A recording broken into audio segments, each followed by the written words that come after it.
You are exhausted. Not because life is hard. Not because the world is cruel. You are exhausted because you have been gripping outcomes, gripping people, gripping a version of your future so tightly that your hands are bleeding, and you still refuse to let go. That desperation you feel at 2 a.m., when your mind replays every scenario, calculates every possibility, and rehearses every conversation. That is not ambition. That is a disease. And it is slowly dismantling you from the inside out. Here is the cold truth that no one in your life is brave enough to say to your face. Your obsessive need to control the outcome is not strength.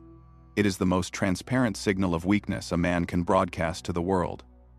Every time you chase, you confirm your hunger. Every time you check, you reveal your fear. Every time you force, you lose. Power does not beg. Power does not refresh the screen. Power does not rehearse. And until you understand that, you will keep running on this wheel, faster and faster, getting absolutely nowhere. What you are about to learn is not motivation. It is not positivity. It is a surgical philosophy, ancient, brutal, and deliberately uncomfortable, called absolute detachment. This is the dark art of taking precise, calculated action and then severing your emotional dependency on the result with the cold precision of a blade. The Stoics did not preach this to make you feel better. They preached it because they understood one ruthless truth about reality: that the universe rewards those who move without need. And right now, you need everything. Which is exactly why you have nothing. Rule 1. The sickness of attachment. Let's establish something that will change the way you see every relationship, every opportunity, and every version of yourself that has ever failed. Desperation has a scent. It is invisible, unspoken, and completely detectable. The moment you want something too badly, a person, a deal, a validation, you begin to emit a frequency that the world reads as weakness. People feel it. Opportunities collapse under it. And the very thing you are chasing begins to accelerate away from you, because need repels. This is not metaphor. This is dark psychology operating in plain sight. Think about the last time you wanted someone's attention so badly that you engineered every interaction, monitored every signal, and twisted yourself into whatever shape you thought they required. You became smaller, not larger. You became more frantic, not more powerful. And the more energy you poured into the pursuit, the faster it evaporated, because what you were broadcasting was not confidence. It was hunger. And hunger, in the psychological ecosystem of human dynamics, signals that you have nothing to offer except your own desperation. The predator does not chase wounded prey with visible panic. The predator moves with cold, calculated patience, because it knows the outcome is already decided. This is what the ancient Stoics understood, and what Robert Greene mapped in The Architecture of Power. The man who needs the outcome least controls it most. Marcus Aurelius did not govern the Roman Empire by losing sleep over whether Rome would approve of him. He governed through indifference to external validation and total dominance of his internal world. He understood that attachment to outcomes is the psychological equivalent of handing your enemy the weapon they will use to destroy you. And right now, you are handing it over every single day. So here is the tactical correction. You do not abandon action. You do not become passive. You do not retreat into apathy and call it philosophy. What you do is far more surgical and far more devastating to everything that has ever held power over you. You take the action full force, full precision, maximum execution, and the moment that action is complete, you execute the attachment. You kill the need. You sever the emotional wire between what you did and what you expect to receive. You perform, and then you disappear internally. You plant the seed, and you walk away from the soil. Because the man who stands over the seed every hour, desperate to watch it grow, is the man who destroys the roots with his own hands. Absolute detachment is not coldness toward life. It is the complete weaponization of your own indifference. It is the decision to make the result irrelevant, not because nothing matters, but because your stability, your identity, and your power will never again be held hostage by an outcome you cannot control. And what happens when a man like that walks into a room, when a man who genuinely needs nothing enters the space, is something the weak have never experienced, and the desperate will never understand. Rule 2. The architecture of a weaponized mind. You have been living like a thermometer your entire life. Someone disrespects you, your temperature rises. A deal collapses, your temperature drops. A woman ignores you, you freeze. An algorithm punishes your content, you spiral. You are not responding to your life, you are being controlled by it. Every external event walks directly into your mind, sits down uninvited, and rearranges the furniture. And you have been allowing this not because you are weak by nature, but because no one ever showed you how to build the fortress that stops them at the gate. The thermometer has no choice. It simply reflects whatever temperature surrounds it. It has no internal authority, no independent climate, no power that originates from within itself. It is entirely a slave to its environment. This is the psychological portrait of the modern man, who cannot handle disrespect without reacting, cannot absorb failure without collapsing, and cannot sit in uncertainty without reaching for his phone to numb the discomfort. He is a mirror, and mirrors do not lead. Mirrors do not intimidate. Mirrors simply show the world exactly what is already there, which, in his case, is chaos. The thermostat operates on an entirely different principle. It does not reflect the room. It dictates it. It has a preset internal standard, and when the external temperature deviates, it does not panic. It corrects. Silently. Mechanically. Without drama or negotiation. This is the architecture of the weaponized mind. A mind so precisely calibrated to its own internal code that external disorder becomes nothing more than raw material. Disrespect becomes data. Failure becomes fuel. Betrayal becomes clarity. The weaponized mind does not absorb chaos and collapse, it absorbs chaos and converts it, the way a furnace converts cold wood into heat that warms the entire structure. Marcus Aurelius understood this with brutal precision. He faced plague, military betrayal, political conspiracy, and the slow disintegration of an empire, and he processed every single event through the same cold internal filter. What is within my control, and what is not? What is mine to command, and what is mine only to endure? He did not perform equanimity for the public. He engineered it privately, daily, through ruthless philosophical discipline. The meditations were not written to be published. They were written because he understood that a mind left unguarded becomes a weapon pointed at its own owner. And he refused, absolutely refused, to be destroyed by anything he did not personally choose to let inside. Here is what that means for you, in practical and tactical terms. The next time someone disrespects you in a meeting, your untrained mind will surge toward retaliation or retreat, both of which signal that they successfully penetrated your walls. The weaponized response is neither. It is the cold registration of data. This person has revealed their character, their insecurity, or their strategy filed without emotional charge, and converted into a positional advantage you will deploy later, on your terms, in your timing. You do not react. You record. You do not escalate. You recalibrate. Because the man who cannot be emotionally destabilized is the most dangerous man in any room, and everyone in that room eventually senses it, even if they cannot name what they are feeling. Pressure is not your enemy. Pressure is the examination. It is the universe applying force to the structure of your mind to determine what you are actually built from. Most men crumble under it not because the pressure is too great, but because they never constructed anything capable of withstanding it. They built their identity on outcomes, on approval, on the cooperation of a world that owes them absolutely nothing. And when the pressure comes, and it always comes, there is nothing underneath to hold. The weaponized mind is built before the pressure arrives. It is constructed in the silence, in the discipline, in the daily act of choosing your response instead of performing your reaction. And the man who has built it does not fear the storm. He has become the thing the storm cannot move. Rule 3. Lethal patience. The modern world has performed a specific surgery on your psychology, and you did not feel the incision. It has rewired your nervous system to equate speed with progress, noise with power, and constant motion with dominance. You have been conditioned deliberately, systematically, to believe that if you are not moving visibly, you are falling behind. That if you are not posting, not announcing, not forcing results into existence right now. Someone else is winning the space you deserve. This is not ambition. This is the algorithm speaking directly into the part of your brain that is most afraid, and you have been obeying it like a soldier who never questioned his orders. Instant gratification is not a reward system.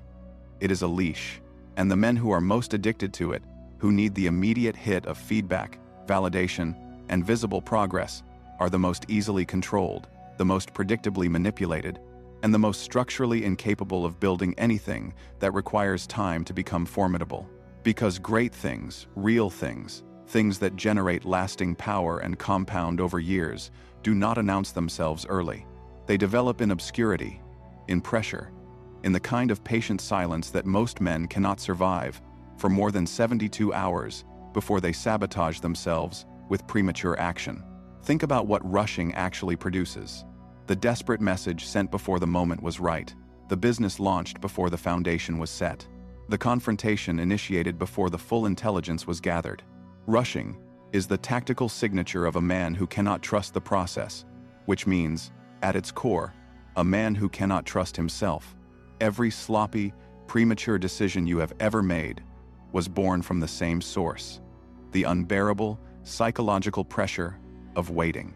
You rushed because the silence felt like losing, because inaction felt like weakness, because your ego demanded visible proof of progress so badly that you moved before the moment was yours to take, and in doing so, you handed the advantage to the very forces you were trying to overcome.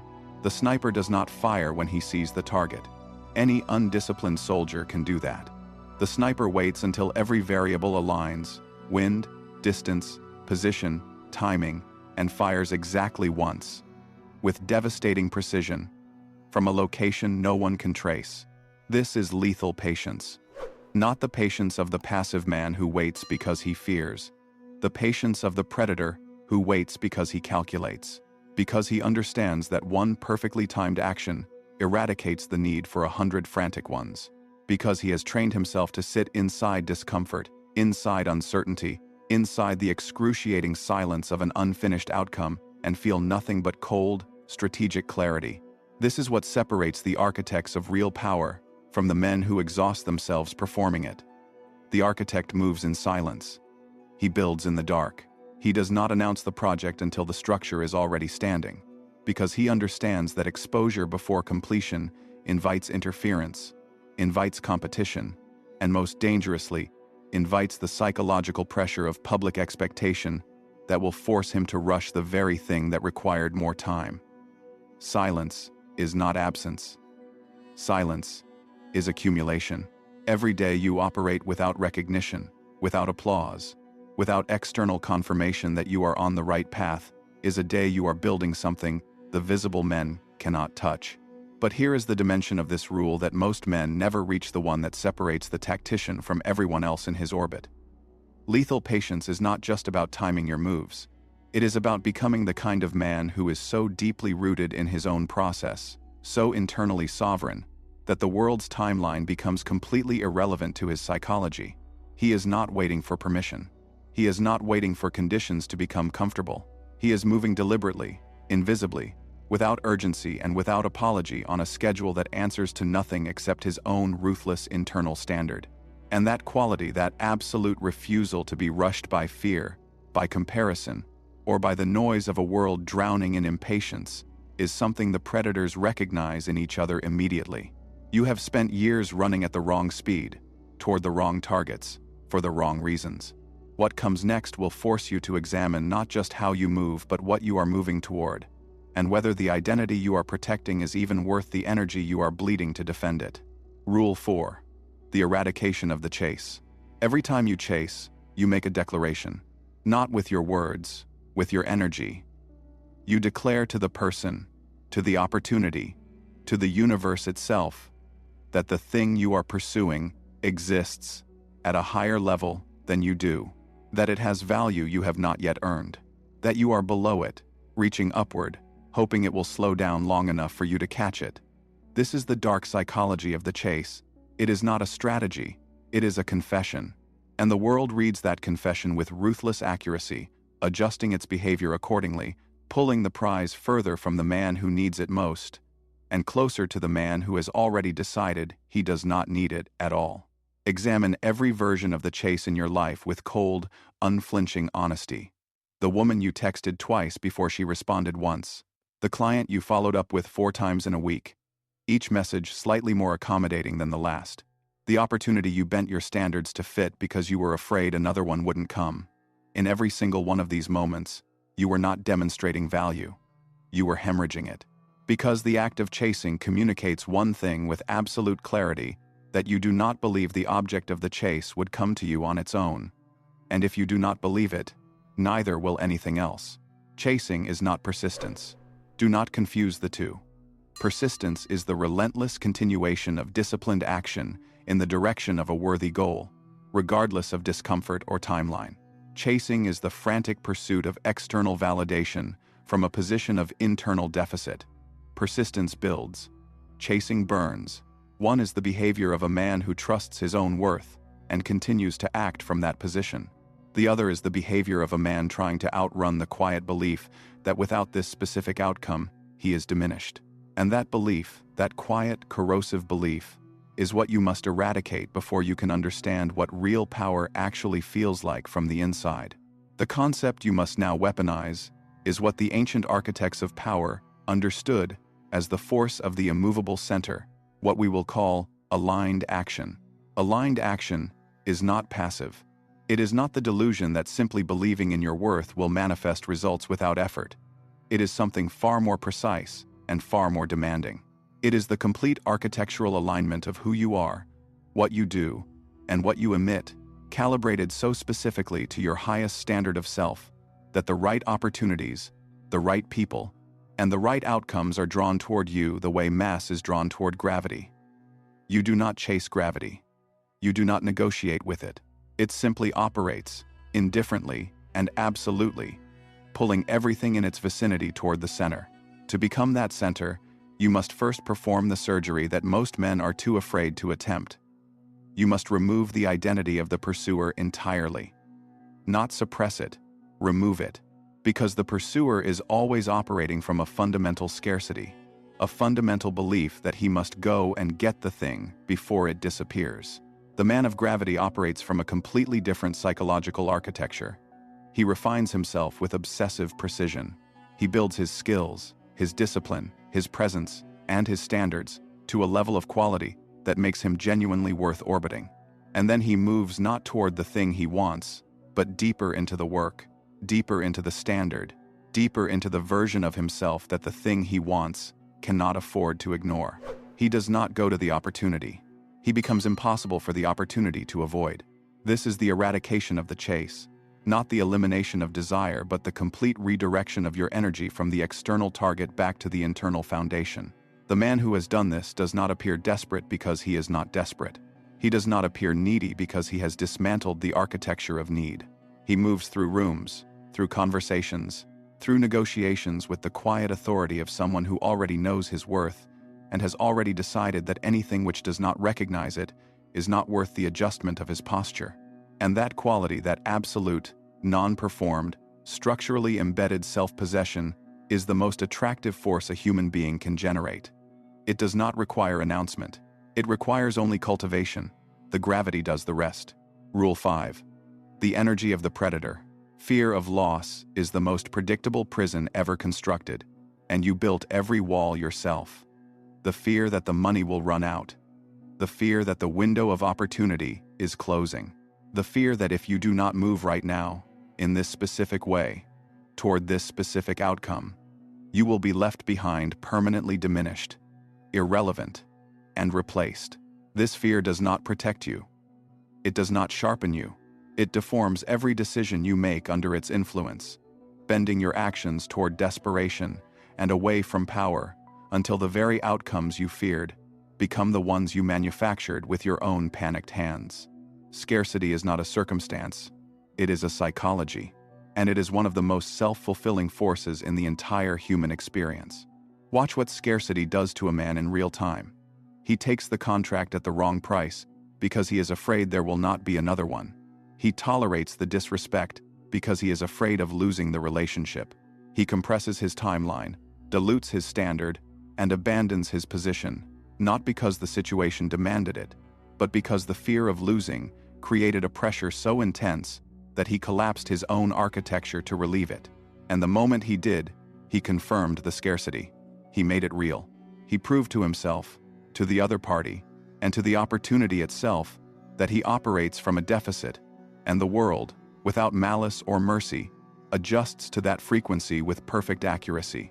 The predator does not operate from this frequency, not because the predator has no fear, but because the predator has done the specific interior work of building an identity that does not depend on any single outcome for its survival.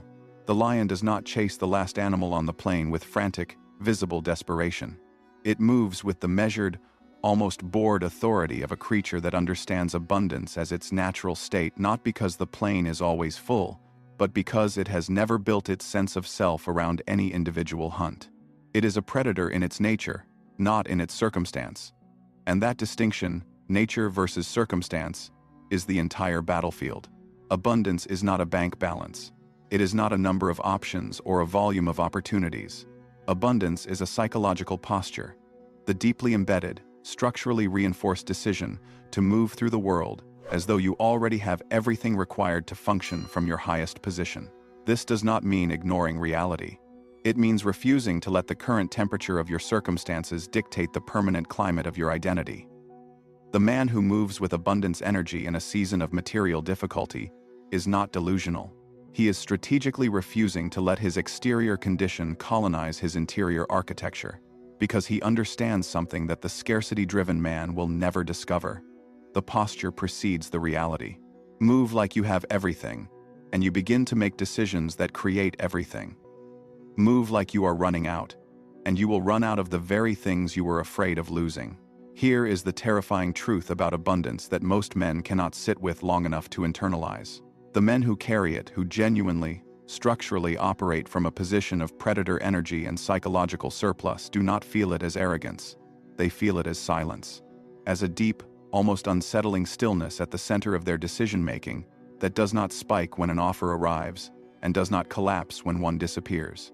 They are not excited by the presence of opportunity, nor destabilized by its absence.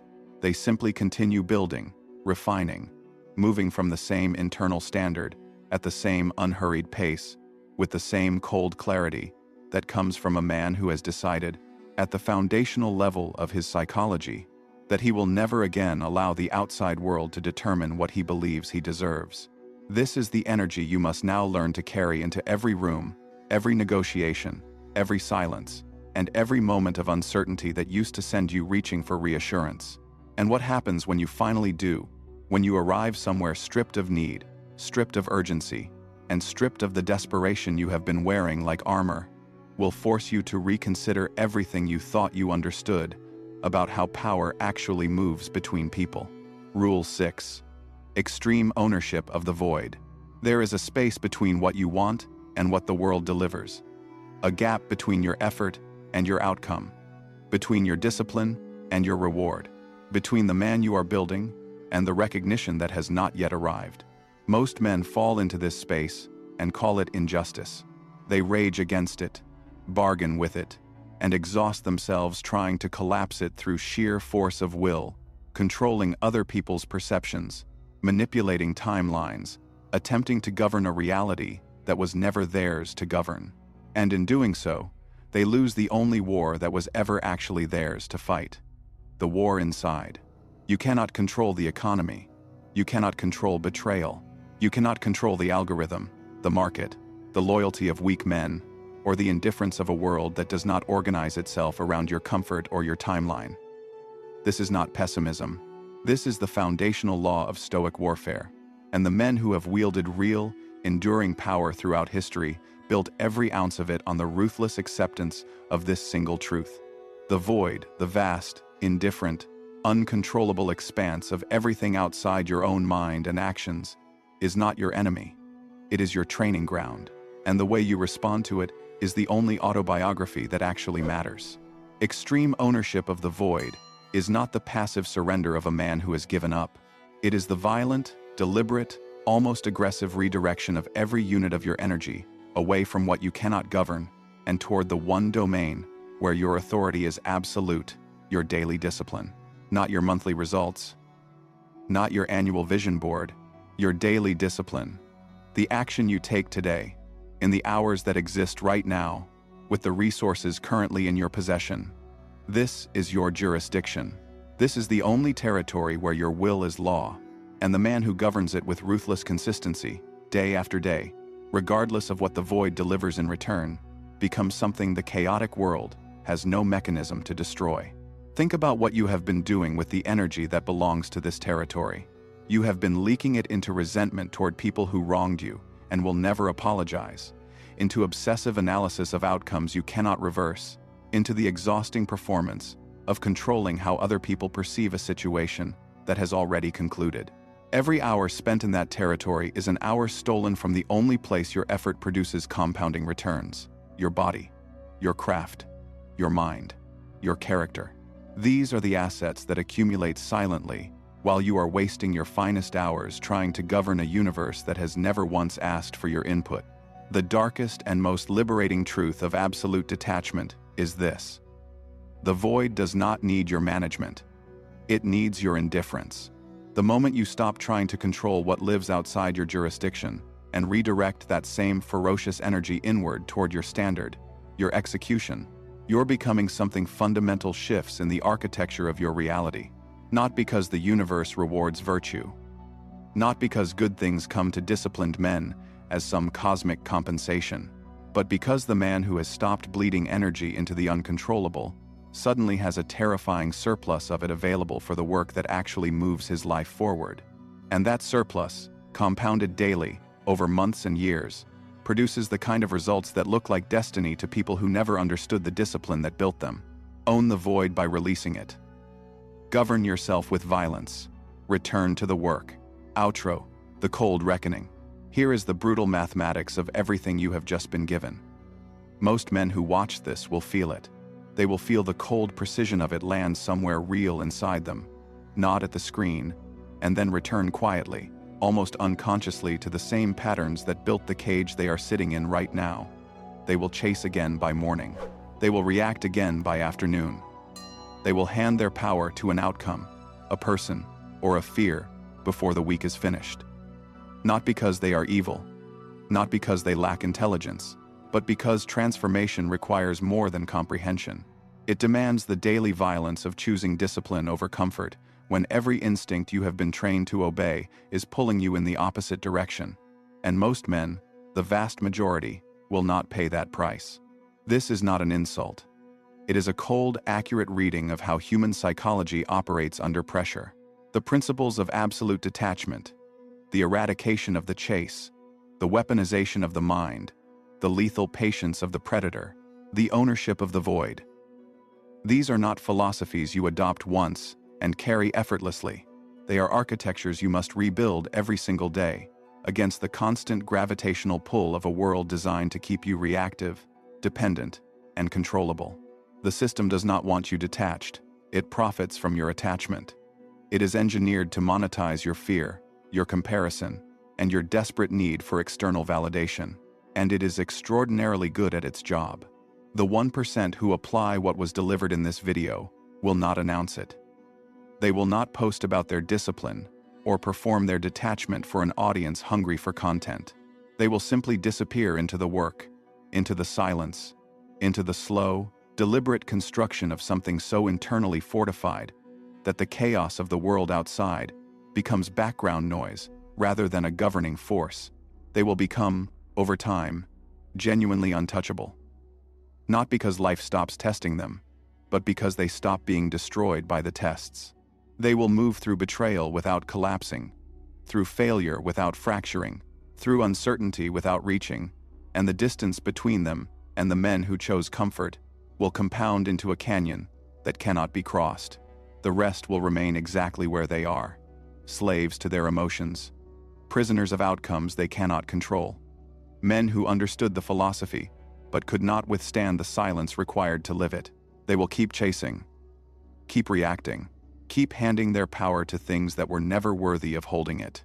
And they will do this not dramatically, not catastrophically, but quietly, in the small daily surrenders that no one else sees, but that they will feel accumulating in the marrow of a life that never quite became what they knew it could be. You came here for a reason.